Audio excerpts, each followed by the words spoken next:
साल फरवरी 1963।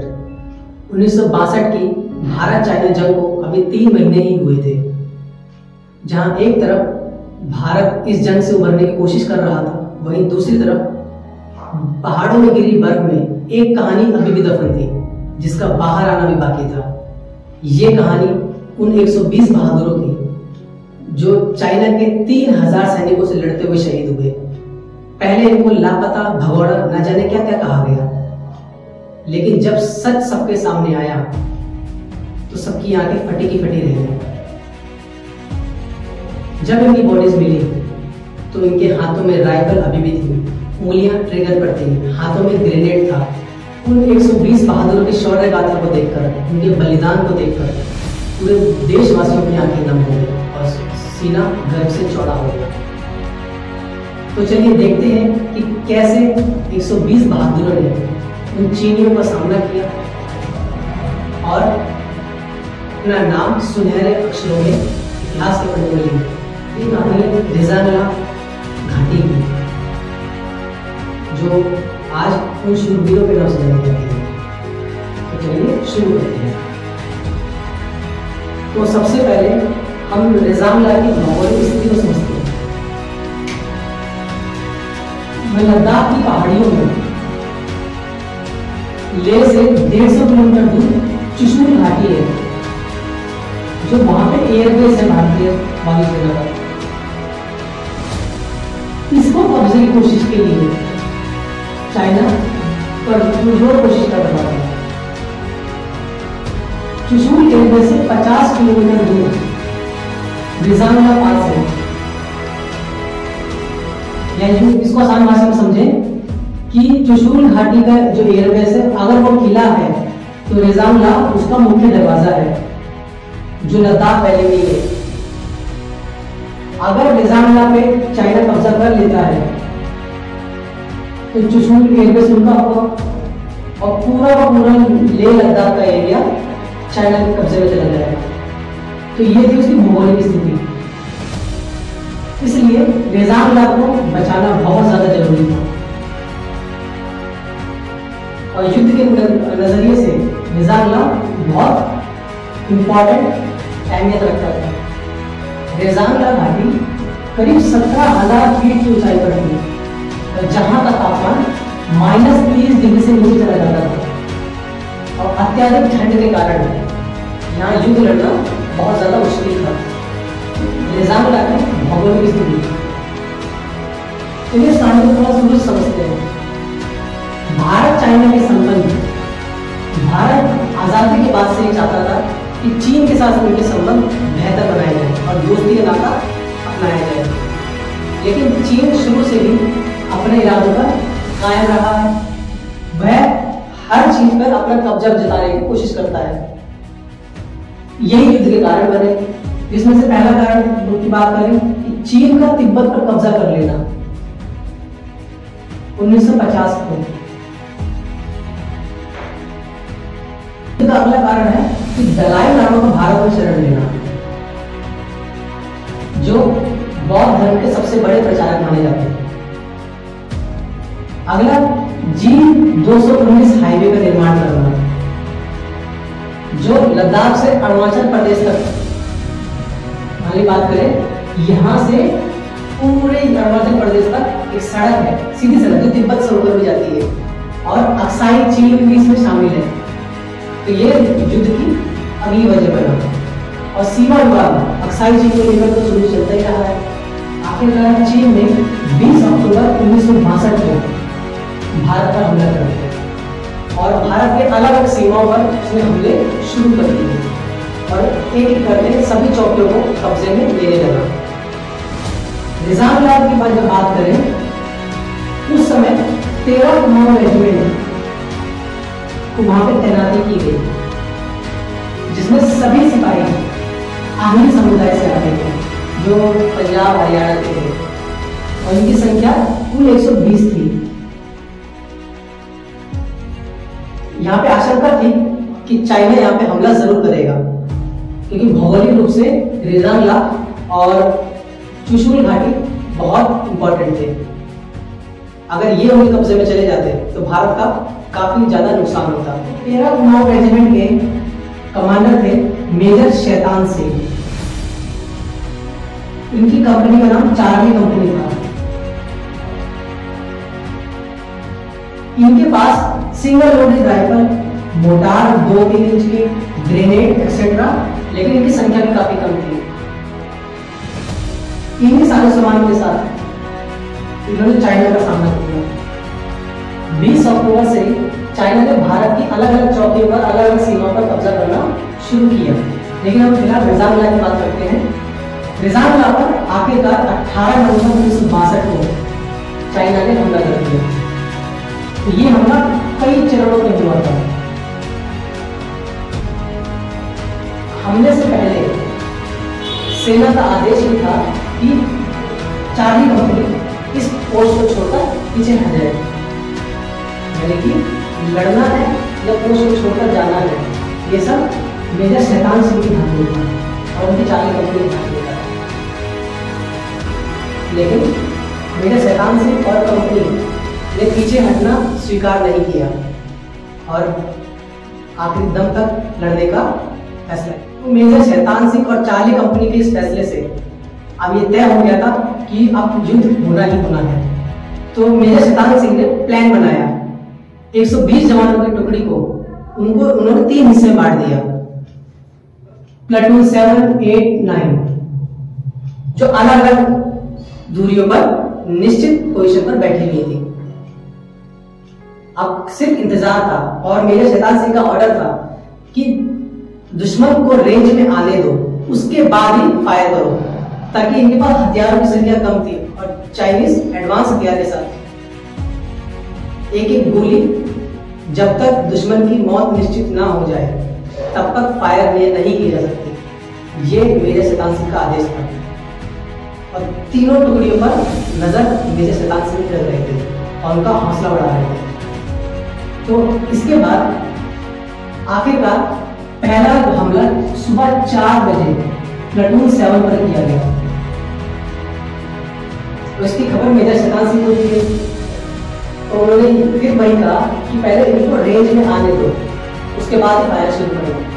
तो वो रेंज में आए 300 मीटर के दायरे के अंदर। उसके बाद ताबड़तोड़ फायरिंग शुरू की भारतीय जवानों ने और पहला चाइना का हमला फेल हो गया। सारे के सारे घेर कर दिए। दूसरा हमला 4:55 पर हुआ। ये हमला प्लाटून 8 पर हुआ। इस हमले में भी पहले वो रेंज में आए और तब ताबड़तोड़ हमला ग्रेनेड सबके साथ उन्होंने शामिल किया और ये हमला भी चाइना का फेल हो गया। अंधेरा था तो इसका फायदा भारतीय सिपाहियों को मिल रहा था, ताकि लोकेशन का पता लगाना काफी मुश्किल था चाइनीज के लिए।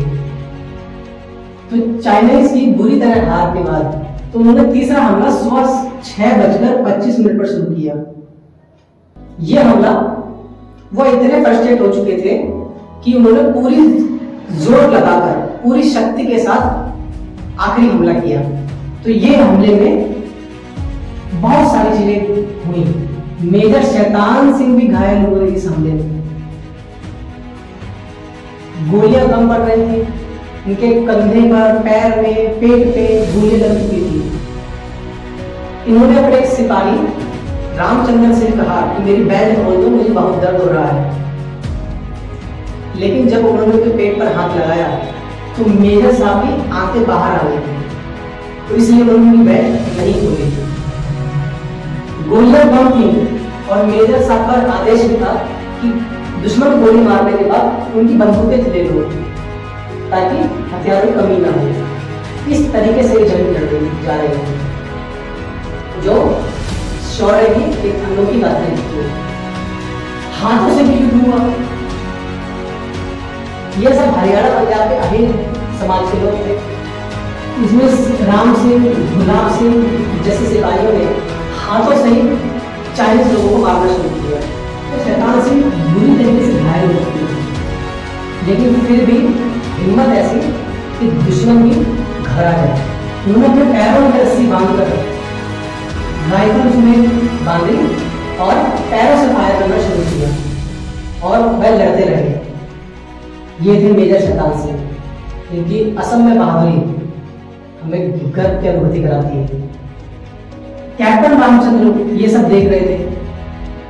मेजर शैतान सिंह को उन्होंने युद्ध क्षेत्र से करीब 800 मीटर दूर जाकर एक पत्थर से सहारे बैठा दिया, लेकिन दर्द इतना ज्यादा था कि 8:15 सुबह को मेजर शैतान सिंह शहीद हो गए।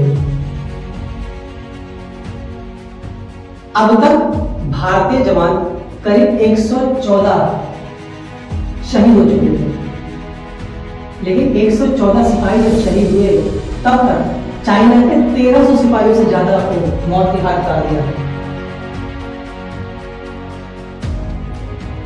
बचे सिपाही भी अपनी आखिरी सांस तक लड़ रहे थे, लेकिन हथियारों की कमी के कारण उनको बंदी बना दिया गया। और देखते देखते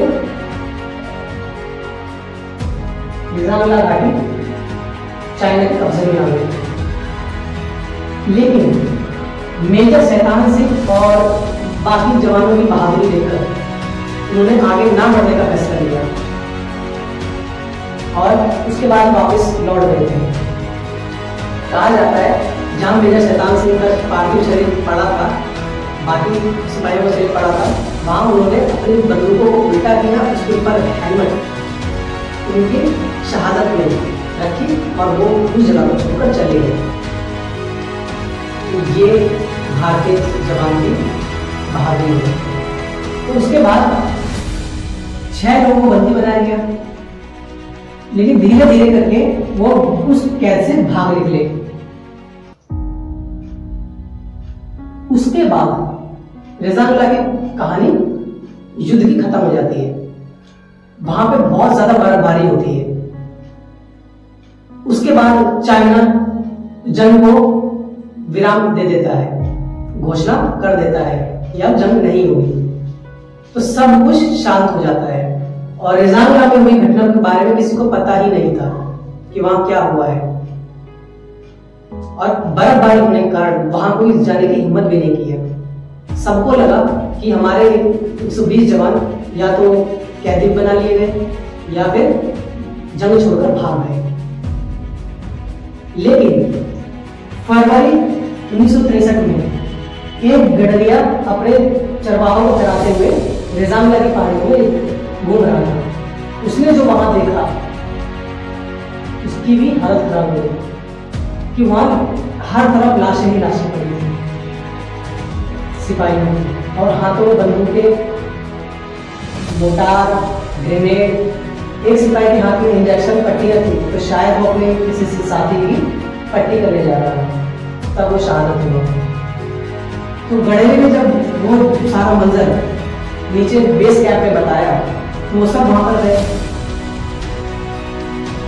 और देखा कि किस प्रकार वहां का मंजर है। लेकिन जब 6 जवान धीरे धीरे भागकर अपने कैंप तक पहुंचे तो उन्होंने बताया कि रेजानुल्लाह को क्या हुआ, तो उनकी बात पर किसी ने विश्वास नहीं किया। सबको विश्वास ही नहीं हुआ कि कैसे 114 सिपाहियों ने 1300 सिपाहियों को मार गिराया। इनका गांव में निकलना तक मुश्किल हो गया। इनके बच्चों को स्कूल से निकाल दिया गया ये कहकर कि ये जंग से भागे हुए सिपाही है, भगौड़ा बोला गया। किसी ने भी इनकी बात पर विश्वास नहीं किया, 1-2 अफसरों को छोड़ दे तो। लेकिन सच कहां छुपता है? मेजर शैतान सिंह ने किस बहादुरी का परिचय दिया है, और पूरे देशवासियों को जब ये पता लगा तो उनकी भी आंखें नम हो गई। और आखिरकार इनको जो सम्मान मिलना चाहिए था वह सम्मान इनको मिला। उन 6 सिपाहियों को भी वीर चक्र से नवाजा गया।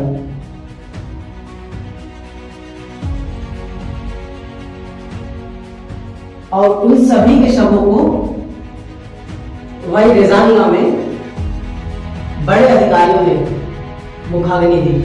लेकिन मेजर शैतान सिंह को, उनके पार्थिव शरीर को उनके पैतृक गांव में राजस्थान में भेजा गया। जहां उनका अंतिम संस्कार हुआ। और ये भारत में पहली बार ऐसा हो रहा था। मरणोपरांत इनको भारत की सरकार द्वारा सम्मानित भी किया गया, जो परमवीर चक्र से इनको, जो वीरता का सबसे बड़ा चक्र माना जाता है, इसे सम्मानित किया गया। और आखिरकार इसके बाद आप 120 बहादुरों को न्याय मिलता है, जो उनका असली हक और उनको मिलता है। तो ये थी कहानी रेजांगला की, जहाँ 120 बहादुरों ने 1300 चाइनीज सिपाहियों को मार गिराया और अपनी बहादुरी का परिचय दिया। अपना नाम इतिहास के पन्नों में सुनहरे अक्षरों से लिखवा दो। तो नमन है और सलाम है सिंधियों को, जिनकी बदौलत आज ही हमारा देश सुरक्षित हाथों में है। उम्मीद करता हूँ आपको ये शौर्य गाथा जरूर पसंद आई है। तो मिलते हैं हमें अगले वीडियो में। तब तक के लिए आप खुश रहिए, स्वस्थ रहिए और रोज कुछ नया सीखते रहिए। जय हिंद।